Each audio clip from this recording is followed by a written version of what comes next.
కాకినాడ జవహర్లాల్ నెహ్రూ సాంకేతిక విశ్వవిద్యాలయంలో పనిచేస్తున్న కాంట్రాక్ట్ అవుట్సోర్సింగ్ ఉద్యోగులు తమ న్యాయమైన డిమాండ్ల పరిష్కారం కోసం గురువారం యూనివర్సిటీ ప్రాంగణంలో నిరసన చేపట్టారు. సమాన పనికి సమాన వేతనం అమలు చేయడంతో పాటు ఉద్యోగ భద్రత కల్పించాలని డిమాండ్ చేశారు. కాకినాడ జవహర్లాల్ నెహ్రూ సాంకేతిక విశ్వవిద్యాలయంలో పనిచేస్తున్న కాంట్రాక్ట్ అవుట్సోర్సింగ్ ఉద్యోగులు తమ న్యాయమైన డిమాండ్ల పరిష్కారం కోసం నిరసన బాట పట్టారు. యూనివర్సిటీ ప్రాంగణంలో గురువారం వారు తమ నిరసనను వ్యక్తం చేశారు. సమాన పనికి సమాన వేతనం అమలులోకి తీసుకొని రావాలని, అలాగే తమకు ఉద్యోగ భద్రత కల్పించాలని కాంట్రాక్ట్ అవుట్సోర్సింగ్ సిబ్బంది డిమాండ్ చేశారు. తమ కనీస వేతనాన్ని 30,000కు పెంచాలని కోరారు. విశ్వవిద్యాలయంలో సుమారు 450 మంది కాంట్రాక్ట్ అవుట్సోర్సింగ్ పద్ధతిలో పనిచేస్తున్నారని, వారందరి భవిష్యత్తుకు భరోసా ఇవ్వాల్సిన బాధ్యత యాజమాన్యంపై ఉందని స్పష్టం చేశారు. తమ డిమాండ్లను వెంటనే పరిష్కరించాలని, లేని పక్షంలో తమ పోరాటాన్ని మరింత ఉధృతం చేస్తామని ఉద్యోగులు ఈ సందర్భంగా స్పష్టం చేశారు. వారికి సమానంగా పనిచేస్తూ అరకొర జీతాలు అంటే మాకు వచ్చే జీతం కేవలం 18,500 వస్తుంది. అంటే పిఎఫ్ఈఎస్ఐ గెటింగ్ పోను 15,643 రూపాయలు మా జేబులకు వస్తుంది. అంటే ఈ 15,643 రూపాయలు ఒక సామాన్య కుటుంబానికి ఎందుకు సరిపోతుంది. కానీ ప్రభుత్వాలు మాపై చిన్న చూపు చూసి అవుట్సోర్సింగ్ ఉద్యోగ వ్యవస్థను రద్దు చేయకుండా ఈ అరకొర జీతాలతో నడుపుతూ మిగతా రెగ్యులర్ ఉద్యోగులకు ఒక న్యాయం మాకు న్యాయంగా చేస్తుంది.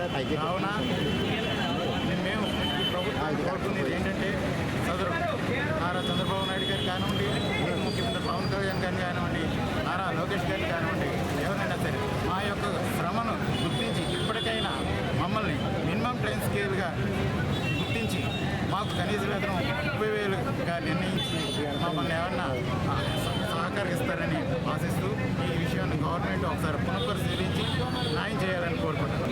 పిల్లల చదువులు అయితేనేమి, మాకు ఆరోగ్య విషయాలు అయితేనేమి, నిత్యావసర వస్తువులు అయితేనేమి, పెట్రోల్ విషయాలు అయితేనేమి, ఏది కూడా మాకు ఇక్కడ అయితే మాకు జీతాలు సరిపోవట్లేదు. మేము మొదటి నుంచి కూడా ఈ ప్రభుత్వానికైనా కానీ మా యూనివర్సిటీకి అయినా కానీ మేము విన్నవించుకుంటా ఉంటే మేము ఏ రోజు కూడా ఆందోళన చేయట్లేదు. కేవలం మేము నిరసన తెలియజేస్తున్నాం. ఎందుకంటే మా బాధలు మీరు అర్థం చేసుకుంటారనేసి చెప్తున్నాం. మా జీతాల పరిస్థితి మీకు తెలుసు, మా జీతాలను కూడా నియమించింది మీరే తెలుసు. ఇప్పుడు ఎటువంటి పరిస్థితుల్లో ఉన్నామో కూడా తెలుసు. ఇప్పుడున్న పరిస్థితులు ఎలా ఉన్నాయో కూడా మీకు తెలుసు.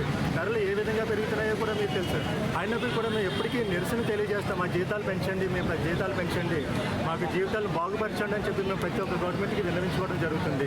కానీ అంటే ఏ రోజు కూడా గవర్నమెంట్ అయితే మా జీతాల విషయంలో పట్టించుకోలేదు.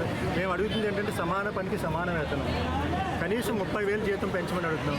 ఒక ఉద్యోగ భద్రత కల్పించమనుకుంటున్నాం. ఒక పెర్మనెంట్ చేయమని అడుగుతున్నాం. ఎప్పుడు ఏ ప్రభుత్వం వచ్చినా కానీ మేము అదే అడుగుతున్నాం. కానీ ఏ ప్రభుత్వం కూడా మా గురించి పట్టించుకోవడం జరగట్లేదు.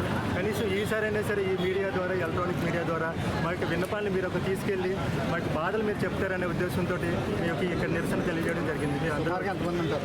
మా యొక్క యూనివర్సిటీలో అవుట్సోర్సింగ్ అయితే జూనియర్ రెసిడెంట్స్, అటెండర్లు, డ్రైవర్లు, స్వీపర్స్, సెక్యూరిటీస్ ఇలా అయితే 450 మంది దాకా ఉన్నాం.